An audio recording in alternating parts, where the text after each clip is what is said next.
नमस्कार, खबरों की खबर में आपका स्वागत है। मैं हूं संकेत उपाध्याय। संजय राउत को जमानत मिली है, लेकिन उससे ज्यादा बड़ी बात यह है कि एनफोर्समेंट डायरेक्टरेट यानी कि जो प्रवर्तन निदेशालय है उसको लताड़ भी पड़ी है, फटकार भी पड़ी है कोर्ट से। क्या है पूरा मामला, आइए एक एक करके जानते हैं। तो पहले तो संजय राउत जेल से रिहा हुए, आतिशबाजी के साथ उनका स्वागत हुआ। शिवसेना नेता जो हैं संजय राउत, वो 102 दिनों के बाद जेल से बाहर आए। रिहा होते ही कार्यकर्ताओं ने कहा कि हमारा शेर लौट आया। ईडी ने रिहाई के फैसले को बॉम्बे हाईकोर्ट में चुनौती दे दी है कि यह रिहाई नहीं होनी चाहिए। हाईकोर्ट ने कल सुनवाई पर हामी भरी, लेकिन स्टे देने से इनकार कर दिया, यानी कि वो जेल से तो बाहर आ ही गए। ईडी ने संजय राउत को 31 जुलाई को गिरफ्तार किया था। संजय राउत पर लगभग 1040 करोड़ रुपए के पात्रा चौल जमीन घोटाले का आरोप लगा था। अब जो पीएमएलए कोर्ट है उसने क्या बोला, आइए आपको वो बताते हैं। तो संजय राउत के केस में ईडी को लताड़ लगाई है पीएमएलए यानी कि prevention of money laundering act court, और बहुत सख्त टिप्पणी दी है। क्या टिप्पणी दी है आपको वो बता दें। संजय राउत और प्रवीण राउत की गिरफ्तारी अवैध है। कोर्ट का कहना है कि यह अवैध है। संजय राउत को बेवजह गिरफ्तार किया गया है। मुख्य आरोपी राकेश सारंग, एचडीआईएल और महाडा के खिलाफ कार्रवाई नहीं की। ईडी ने मनमर्जी से आरोपी चुने, कार्रवाई में असमानता है। सिविल केस को मनी लॉन्ड्रिंग केस बनाने की कोशिश की गई है। यह सबसे बड़ी बात है कि एक सिविल मैटर को कोर्ट के हिसाब से, और यह पीएमएलए कोर्ट है, हम आपको यह भी बता दें इसके बाद, क्योंकि अभी मामला हाई कोर्ट में है तो हाई कोर्ट में भी इसकी सुनवाई होगी और उसमें कोर्ट हो सकता है इस फैसले को पलट भी सकता है अगर उसको कुछ तर्क ठीक लगते हैं तो। लेकिन पीएमएलए कोर्ट का यह मामला है, यह मानना है कि प्रवर्तन निदेशालय ने एक मामला जो कि सिविल केस था उसको मनी लॉन्ड्रिंग का केस बना करके यह पूरा मामले को आगे बढ़ाया, और उसी से जुड़ी हुई राजनीति भी हुई। क्या है पात्रा चौल घोटाला, अब आप पूछेंगे एक एक करके, आइए आपको वो बताते हैं। तो पात्रा चौल के 672 परिवारों के पुनर्वास का प्लान था, यानी कि रीसेटलमेंट। जब बिल्डिंग पुरानी हो जाती है तो उसको तोड़ के नए सिरे से बनाया जाता है। सोसाइटी, महाडा, गुरु आशीष कंस्ट्रक्शन, इन सब के बीच में करार हुआ। गुरु आशीष कंस्ट्रक्शन को 3500 रुपए ज्यादा, 3500 जो हैं फ्लैट ज्यादा बनाने थे। फ्लैट्स बनाने के बाद बची जमीन प्राइवेट बिल्डर्स को बेचनी थी। गुरु आशीष के डायरेक्टर एचडीआईएल के राकेश वाधवान, सारंग वाधवान और प्रवीण राउत थे। गुरु आशीष कंपनी पर महाडा को गुमराह करने का आरोप है। कंपनी के 9 दूसरे बिल्डरों को जमीन बेचकर 901 करोड़ रुपए कमाए, यह आरोप लगाया गया। गुरु आशीष ने नया प्रोजेक्ट शुरू किया, 138 करोड़ फ्लैट बुकिंग के वसूल लिए उन्होंने पहले। चौल के 672 असली किराएदारों को मकान नहीं मिला, यह आरोप लगाया। गुरु आशीष कंपनी के करीब करीब 1040 करोड़ रुपए उन्होंने कमाए हैं, यह आरोप लगाया था एनफोर्समेंट डायरेक्टरेट ने। एचडीआईएल ने गुरु आशीष के डायरेक्टर प्रवीण राउत को 100 करोड़ रुपए दिए, यह आरोप ईडी ने लगाया। प्रवीण राउत ने संजय राउत की पत्नी वर्षा राउत को 55 लाख रुपए दिए, यह ईडी का आरोप है, और यह उन्होंने कनेक्शन जोड़ा। वर्षा राउत को जो 55 लाख रुपए दिए गए वो मनी लॉन्ड्रिंग का हिस्सा है, यह एनफोर्समेंट डायरेक्टरेट का कहना है। तो पीएमएलए कोर्ट का यह मानना है कि भाई ये जो पूरा केस है यह पीएमएलए का मामला है ही नहीं, इसको बनाया गया है। जैसे कि हमने बताया यह मामला अब अदालत में फिर गया है, और अदालत, उच्च अदालत जो है यानी कि आपका हाई कोर्ट, वो तय कर सकती है इसमें कि ये सही फैसला है पीएमएलए कोर्ट का या नहीं है। सबसे पहले चलते हैं सुनील सिंह जी के पास, जो कि हमारे साथ जुड़ गए हैं। सुनील सिंह जी, ये जो टिप्पणियां की हैं कोर्ट ने, उनके भी बड़े मायने निकाले जा रहे हैं कि उम्मीद ये कर सकते हैं संजय राउत की जब वो हाई कोर्ट में मामला जाएगा तो वो ये दलील दे सकते हैं कि देखिए पीएमएलए अदालत ने क्या पाया। बिल्कुल संकेत, दरअसल पीएमएलए कोर्ट का एमजी देशपांडे जज ने जो फैसला दिया है वो बहुत ही स्पष्ट और बहुत ही सख्त टिप्पणियां की गई हैं ईडी के खिलाफ, जिसमें मामले को सिलसिलेवार तरीके से उन्होंने रखा है और बताया कि किस तरह से ये पूरा मामला बनता ही नहीं है। पहली बात तो गिरफ्तारी को अवैध बताया गया, लेकिन सिर्फ संजय राउत की गिरफ्तारी को अवैध नहीं बताया गया, उसमें प्रवीण राउत की गिरफ्तारी को भी अवैध बताया गया। वो प्रवीण राउत जो गुरु आशीष कंपनी कंस्ट्रक्शन कंपनी में डायरेक्टर थे, राकेश वाधवान के साथ में मिलकर थे, जिनके जरिए मनी लॉन्ड्रिंग का आरोप लगा है। और प्रवीण राउत से पैसा संजय राउत ने लिया था, लेकिन प्रवीण राउत को भी एक तरह से की गिरफ्तारी को अवैध बताया है, यानी कि साफ तौर पर मामला उस तरह का बन नहीं रहा था। सिविल जो है एक दीवानी मामला बनता है, अगर बनेगा भी तो सिविल डिस्प्यूट का, लेकिन उसे पीएमएलए का यानी कि मनी लॉन्ड्रिंग का रूप दिया गया, ये भी सख्त टिप्पणी की गई है। और ये कहा गया है कि जो एजेंसी का जो अपना एक सिस्टम बन गया है कि पिक एंड चूज वाला, अगर अदालत इस पर एजेंसी के तर्क को मानती है तो ये आम आदमियों के लिए एक तरह से निराशाजनक होगा। और जो उनका विश्वास है, जो निर्दोष हैं आम आदमी, उनका जो न्यायपालिका पर विश्वास है और जो न्यायपालिका को न्याय प्रणाली के एक मंदिर के तौर पर देखते हैं, उससे कहीं न कहीं उनका भरोसा टूट जाएगा। तो इतनी सख्त टिप्पणियां की गई है। तो साफ तौर पर ये जो फैसला है ये संजय राउत के लिए तो एक तरह से नजीर है ही है। और वो बता सकते हैं कि देखो, मैं पहले से कह रहा था कि सिर्फ मेरी आवाज़ दबाने के लिए मेरे खिलाफ फर्जी मामला बनाया जा रहा है, लेकिन मैं चुप नहीं बैठूंगा। और अब फिर कल से वो बोलना इस बात में शुरू भी कर सकते हैं। लेकिन ये नजीर बनेगा उस विपक्ष के लिए भी जो कि पहले से आरोप लगाता रहा है कि विपक्ष की आवाज़ दबाने के लिए ईडी का इस्तेमाल किया जा रहा है। अब जितने पुराने मामले हैं, जो भी इस तरह के नेता हैं जो किसी न किसी तरह के आर्थिक घोटाले में यानी कि पीएमएलए के तहत गिरफ्तार हैं, सभी के जो मामले हैं उन पर एक संदेह जाएगा, एक सवाल उठेगा कि क्या इन्हें भी कहीं इसी तरह तो फंसाया नहीं गया है या फिर फर्जी मामले तो नहीं बनाए गए। जैसा कोर्ट ने कहा है, जितना ये जांच और इस मामले विशेष से जुड़ा हुआ मसला है, उतना ही ये राजनीति से जुड़ा हुआ भी है। सुनील जी, आपका बहुत बहुत धन्यवाद हमारे साथ जुड़ने के लिए। मैं अब स्वागत करना चाहता हूं हमारे मेहमानों का। आनंद दुबे प्रवक्ता हैं शिवसेना के, निरंजन शेट्टी प्रवक्ता भारतीय जनता पार्टी। तो शेट्टी जी, पहले मैं आपके पास आना चाहता हूं। आपने सुन लिया पीएमएलए कोर्ट का क्या कहना है। शिवसेना का जो उद्धव गुट है, उनका यह कहना है कि ये तो हमें पहले से ही मालूम था, यही तो हम भी कह रहे थे कि धोखाधड़ी हो रही है, ईडी का राजनीतिक उपयोग हो रहा है। अब आप क्या कहेंगे? मुझे लगता है कि कोर्ट ने जो भी राय रखी होगी, वो तो मैंने पढ़ा नहीं, आपके माध्यम से और सुनील सिंह जी ने जो कहा उसको तथ्य मानकर हम मानते हैं कि जो भी कहा होगा वो उसी प्रकार से होगा।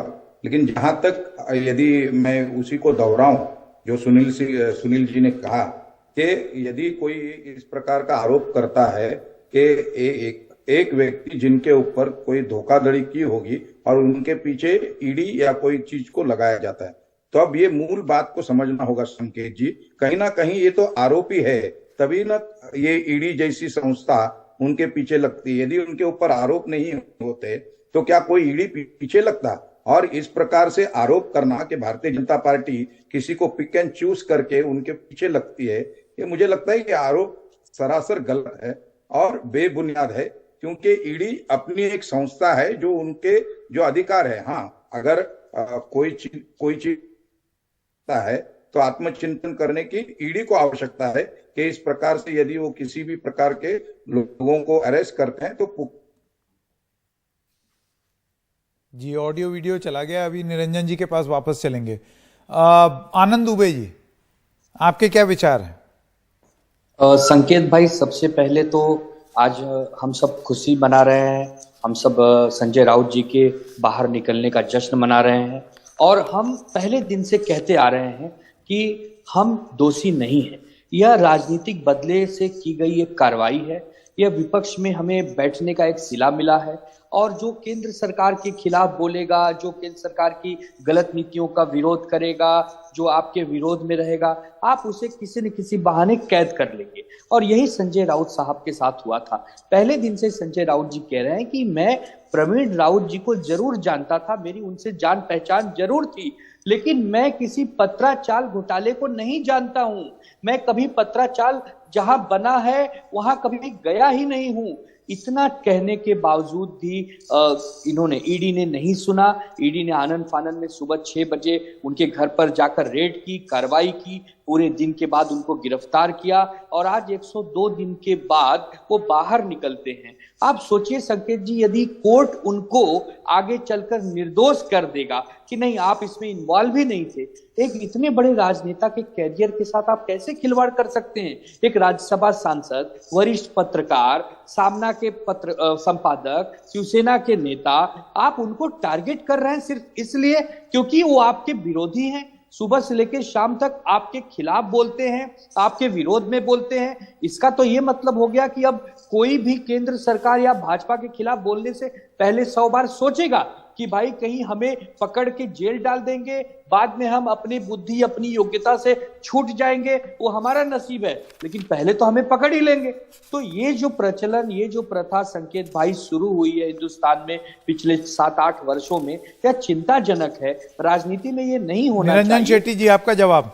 निरंजन जी, देखिए जो पूरा मामला था, जो समझ में आ रहा है, कागजी कार्रवाई देखी जाए, पीएमएलए कोर्ट का यह कहना था कि ये मसला जिन लोगों के बीच में था उनको ना पकड़ के या उनके पीछे ना जाके एक 55 लाख के मामले में संजय राउत को पकड़ा गया, एक सिविल मैटर को पीएमएलए का मैटर बना करके प्रस्तुत किया गया।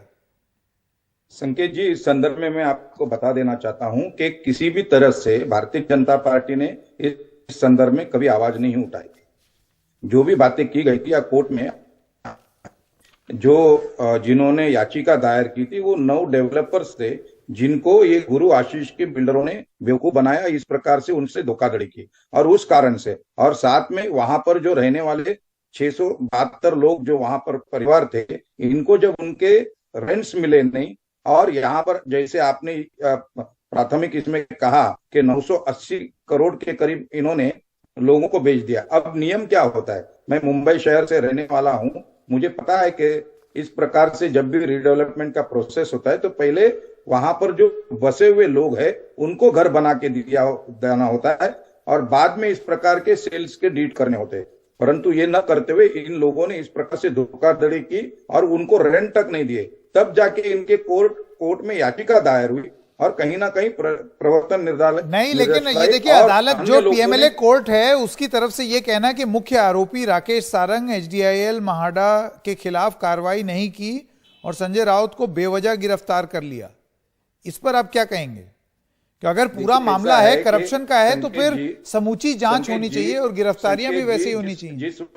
जिस वक्त ईडी उनको ढूंढ रही थी, इनको अमिताभ गुप्ता जी जो यहाँ पर मंत्रालय में बैठे हुए थे और कोरोना काल में उनको सेफ पैसेज दे रहे थे, फैसिलिटेटर बनकर वो पूरी मीडिया ने भी चलाए। आपको पता होगा कि किस प्रकार से उन्होंने, अमिताभ गुप्ता जी ने अपनी कार दी, और जब कोरोना में एक जगह से दूसरे जगह जाना निर्बंध था, ऐसे अवस्था में उन्होंने किस प्रकार से उन्हें सहयोग किया, और ये ठाकरे सरकार के समय पर हुआ गया काम है। तो आप समझ सकते हैं कि वाधवान को किसका आश्रय था। संकेत भाई जी मेरे आनंद दुबे जी का जवाब। मेरे भारतीय जनता पार्टी के मेरे मित्र का यह तर्क देश नहीं मानेगा। उसका कारण यह है कि यदि आप बदले की भावना से राजनीति नहीं करते हैं तो उन पर क्यों नहीं करते जो ईडी द्वारा केस में इस समय चल रहे हैं, लेकिन जैसे ही भारतीय जनता पार्टी के नजदीक होते हैं उन्हें क्यों नहीं गिरफ्तार किया जाता, उन पे मुकदमे क्यों नहीं चलते, उन्हें जेल में क्यों नहीं ठूसा जाता। जब तक आप ये स्पष्ट नहीं करेंगे कि यदि आप एक ही आंख से एक ही निगाह से सबको देखेंगे तभी आपके ऊपर विश्वास होगा। यदि आप केवल चुन चुनकर विपक्षियों को निशाना बनाएंगे, चाहे झारखंड हो, चाहे महाराष्ट्र हो, चाहे दिल्ली हो, चाहे मनीष सिसोदिया हो, चाहे अरविंद केजरीवाल हो, चाहे सोरेन हो, आप अगर चुन चुनकर कार्रवाई कर रहे हैं मेरे मित्र तो आपको जवाबदेही भी बनती है, और आप ये इनकार नहीं कर सकते कि ईडी आपके दबाव में और काम राजनीतिक करती दल उठ खड़े होंगे और वो इस जजमेंट का हवाला देकर के बोलेंगे कि देखो गलत हुआ। एक सेकंड निरंजन जी, वापस आता हूं, एक बार आनंद दुबे जी से ये सवाल पूछूं। बिल्कुल संकेत भाई, ये एक नजीर बनेगी कि देखिए किस प्रकार से निर्दोष होते हुए भी हमको जेल में ठूसे हुए हैं, हमको कैद किए हुए हैं, हमारी जबान पे ताला लगाना चाहते हैं, तो लोग इसका जरूर उदाहरण देंगे। निरंजन जी आपका जवाब।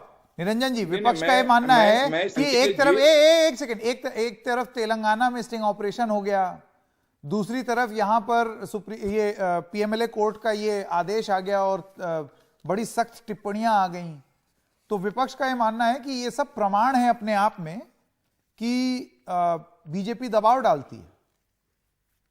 नहीं, मुझे लगता है मैं आपके माध्यम से मेरे मित्र आनंद जी को ये सवाल पूछना चाहता हूं। हाँ। क्या कोर्ट ने इनको बाइज्जत बरी किया है? क्या उनको बेल पर छोड़ा है? देखिए, कोर्ट की अपनी टिप्पणी हो सकती है, अपनी राय हो सकती है, उनको जो उनके सामने रखा गया। मैंने पहले कहा कि, और खासकर मैं बता देना चाहता हूं कि मैं ईडी का प्रवक्ता नहीं हूं, मैं भारतीय जनता पार्टी का प्रवक्ता हूं। और जहां तक हमको सूझबूझ है, हम भी राजनीति के कार्यकर्ता, हमको इतना तो समझ में आता है, जैसे मैंने आपको पहले ही कहा कि सुनील जी ने भी वही कहा कि जो लोग आर्थिक घोटाले में इस प्रकार से होंगे और जिनके ऊपर इस प्रकार से आरोप लगे होंगे, उनके ऊपर ये लोग पीछे लगते। कोई अच्छे दूल्हे आनंद जी या मेरे पीछे क्यों नहीं लगते ईडी? तो इस प्रकार से मैं इनको समझा देना चाहता हूं कि आनंद जी, आप निश्चिंत रहिए कि आपके पीछे उतनी ईडी नहीं लगेगी। आप आराम से हमारे विपक्ष के संदर्भ में, हमारी भारतीय जनता पार्टी की नीति के संदर्भ में आप आरोप कर सकते हैं। मैं आश्वस्त करना चाहता हूं आपको कि ईडी आपके पीछे नहीं लगी, क्योंकि वो स्वतंत्र है। और यदि आपके ऊपर आपने किया हुआ कोई घोटाला होगा तो निश्चित भी कोई भी एजेंसी आपके पीछे लग सकती है। तो मेरा कहना यही है कि जब संजय राउत जी ने कुछ तो किया होगा, there is no smoke without fire. आप समझे आनंद जी? चलिए, अब ये स्मोक विदाउट फायर वाली बातचीत अब एक और ऊपरी अदालत में अब ये मामला चला गया है। अब देखना ही होगा जब उसकी सुनवाई शुरू होगी तो मामले किस तरीके से आगे बढ़ेंगे। आप दोनों का बहुत बहुत धन्यवाद हमारे साथ जुड़ने के लिए। एक छोटे से ब्रेक के लिए रुक रहे हैं। ब्रेक के बाद जब आएंगे तो संजय राउत जब छूटे तो आतिशबाजी हुई और समर्थकों में एक हर्षोल्लास का माहौल था। क्या बोला उन्होंने, आपको सुनाएंगे ब्रेक के बाद।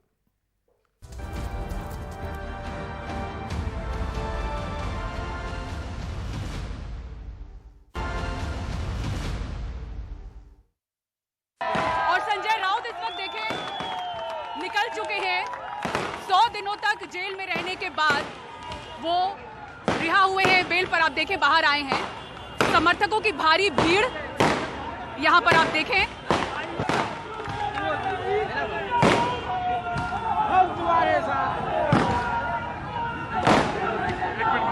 तो लगे तो भाई फोटो कर दे। आप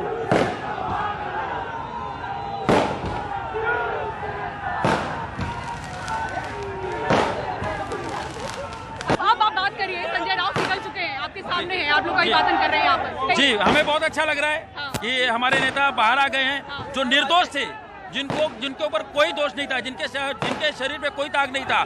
न्यायपालिका ने जो न्याय किया है, आज न्यायपालिका की इस देश में फिर से एक बार विजय हुई है।